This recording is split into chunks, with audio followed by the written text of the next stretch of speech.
ইট মারলে পাটকেল খেতে হয়, এই কথাটি কি এখন অক্ষরে অক্ষরে মেনে চলছে ঢাকা? অনেকেরই মত, মুস্তাফিজ ইস্যুতে দিল্লি প্রথম ইটটা ছুঁড়েছিল ঢাকার দিক, ক্রিকেটে নয় বরং কূটনৈতিক উঠোনে। আইসিসির প্রতিনিধি দল ঢাকায় আসবে, এই সিদ্ধান্ত নেওয়া হয়েছিল শেষ চেষ্টা হিসেবে। দুজনের দল, কিন্তু শেষ পর্যন্ত গেলেন একজনই, কারণ দলের ভারতীয় সদস্য ভিসাই পেলেন না। এটা কি শুধুই কাকতালীয়? অপমানের জবাব এবার অপমান করে দিচ্ছে বাংলাদেশ। মোস্তাফিজুর রহমানকে আইপিএল থেকে বের করে দিয়ে পুরো বাংলাদেশকে অপমান করেছিল ভারত। তথাকথিত হিন্দু নির্যাতনের দোহাই দিয়ে বাংলাদেশের সুপারস্টার মোস্তাফিজুর রহমানকে আইপিএল থেকে বের করে দিয়েছিল ভারতীয় ক্রিকেট বোর্ড। এবার সেই ভারতীয় ক্রিকেট বোর্ডের অফিসিয়াল সদস্যকে ভিসা না দিয়ে মোস্তাফিজুর রহমানকে অপমানের ছোট্ট একটা প্রতিশোধ নিল বাংলাদেশ। মূলত বাংলাদেশকে বিশ্বকাপ খেলার জন্য অনুরোধ করতেই আইসিসি একটি টিম পাঠিয়েছে। দুজনের এই টিমে ছিল একজন ভারতীয় নাগরিককে ভিসা দেয়নি বাংলাদেশ। এ নিয়ে কি বলছে পশ্চিমবাংলার মিডিয়া, আসুন তা দেখি। ইট মারলে পাটকেল খেতে হয়, এই কথাটি কি এখন অক্ষরে অক্ষরে মেনে চলছে ঢাকা? অনেকেরই মত, মুস্তাফিজ ইস্যুতে দিল্লি প্রথম ইটটা ছুঁড়েছিল ঢাকার দিক, ক্রিকেটে নয় বরং কূটনৈতিক উঠোনে। আর তার জবাবেই কি এবার বাংলাদেশ ভিসার দরজা বন্ধ করে পাটকেল মারলো? আইসিসির প্রতিনিধি দল ঢাকায় আসবে, এই সিদ্ধান্ত নেওয়া হয়েছিল শেষ চেষ্টা হিসেবে। দুজনের দল, কিন্তু শেষ পর্যন্ত গেলেন একজনই, কারণ দলের ভারতীয় সদস্য ভিসাই পেলেন না। এটা কি শুধুই কাকতালীয়, নাকি খুব হিসেব করে দেয়া এক বার্তা?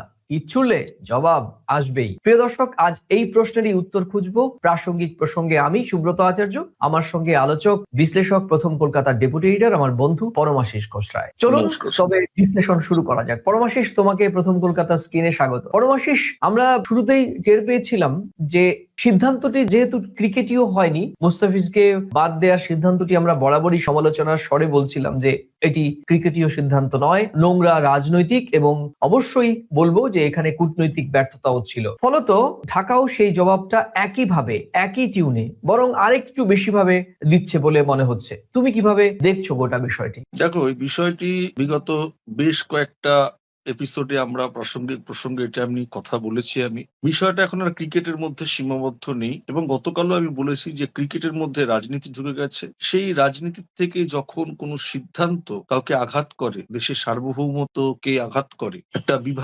বিভেদের গন্ধ উঠে আসে, সেই জায়গা থেকে বলবো এই মুহূর্তে আমার যেটা বক্তব্য, যে কোনো দেশের কাছে জাতীয় সম্মান সবার আগে। এ বিষয়ে আপোষ করার কিন্তু কোনো সুযোগ থাকে না বা নেইও। বাংলাদেশ যদি মনে করে তাদের সম্মানে আঘাত লাগছে, সিদ্ধান্ত নেওয়া একেবারেই তাদের অধিকারের মধ্যেই পড়ে। ভিসা দেওয়া বা না দেওয়া সম্পূর্ণ একটি সার্বভৌম দেশের আভ্যন্তরীণ বিষয়। এখন দেখতে হবে, বিসিবি কিন্তু শুধু ক্রিকেট বোর্ড নয়, এটি বাংলাদেশের জাতীয় গর্বের একটি প্রতিনিধিও বটে। আইসিসির সঙ্গে সম্পর্ক থাকবে, হবে, কিন্তু সম্মানের বিনিময় নয়। এই বার্তা কিন্তু এই মুহূর্তে বাংলাদেশ সরকার সর্বস্তরে একটা স্পষ্ট বার্তা দিয়ে দেশের সার্বভৌমত্ব রক্ষা, দেশের জাতীয় সম্মান রক্ষা, দেশের গরিমা রক্ষা, একটা স্পষ্ট বার্তা কিন্তু এই ক্রিকেট দুনিয়া থেকে বিশ্ববাসীকে বুঝিয়ে দিতে চাইছে। এটা আমার একদম নিজস্ব অভিমত, এবং এটা আমি এরমই একটা স্পষ্ট বার্তা দিতে চাইছি এই কারণে যে বাংলাদেশ যে সিদ্ধান্তটা নিয়েছে এটা কিন্তু সম্পূর্ণ তাদের নিজস্ব অধিকারের মধ্যে পড়ে। এর মধ্যে কোনো দ্বিমত থাকা উচিত নয়। আমি তোমার সঙ্গে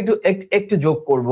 দেখো, মুস্তাফিজুর রহমান একজন ক্রিকেটার, কিন্তু তার ইস্যু কিন্তু ক্রিকেটের মধ্যে আর সীমাবদ্ধ রাখা গেল না। আমরা কোন দেশের পক্ষ থেকে সেটা করতে পারলাম না। মুস্তাফিজুর রহমান, তাকে আইপিএল থেকে বাদ দেয়া, এটি একটা রাজনৈতিক চাপ না কূটনৈতিক চাপ, সেটা কিন্তু বোঝা গেল না। সব মিলিয়ে বাংলাদেশ এই গোটা বিষয়টিকে মনে করছে যে তাদেরকে চরম অবমাননা কিংবা তাদেরকে পাত্তা না দেওয়া। ঢাকার একাংশ এটা তো ভীষণভাবে বিশ্বাস করে যে ভারত ক্রিকেটকে ঢাল বানিয়েছে, কূটনৈতিক প্রভাব একটা খাটানোর একটা মরিয়া প্রয়াসও সেখানে প্রতীয়মান হয়েছে। আর সেখান থেকেই মূলত জন্ম নিয়েছে এক ধরনের ক্ষোভ, আর এই ক্ষোভ কার্যত এখন এই ভিসা পর্যন্ত গড়িয়েছে। ভারতকে জি হুজুরির দিন শেষ। এবার ভারতকে চোখে চোখ রেখে জবাব দিবে বাংলাদেশ। চুপ করে অপমান সহ্য করার দিন শেষ। মোস্তাফিজুর ইস্যুতে বাংলাদেশ যে সাহস দেখিয়েছে তা জাতি হিসেবে বাংলাদেশকে নতুন উচ্চতায় পৌঁছে দিয়েছে। নতুন বাংলাদেশ অপমান সহ্য করবে না, এই বার্তাটা জাতি হিসেবে আমরা দিতে পেরেছি।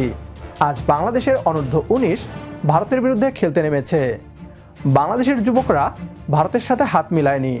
ক্রিকেট বিশ্বে বাংলাদেশের যুবকরা বার্তা দিল আমরা অপমান চুপ করে সহ্য করব না। প্রিয় দর্শক, মোস্তাফিজ ইস্যুতে বাংলাদেশের এই অবস্থানকে সমর্থন করলে কমেন্ট বক্সে ইয়েস লিখে জানিয়ে দিন আমাদের। সেই সাথে ভিডিও শেয়ার করে দেখার সুযোগ করে দিন আপনার বন্ধুদের। পরবর্তী ভিডিও দেখার আমন্ত্রণ জানিয়ে বিদায় নিচ্ছি আজ। আল্লাহ হাফেজ।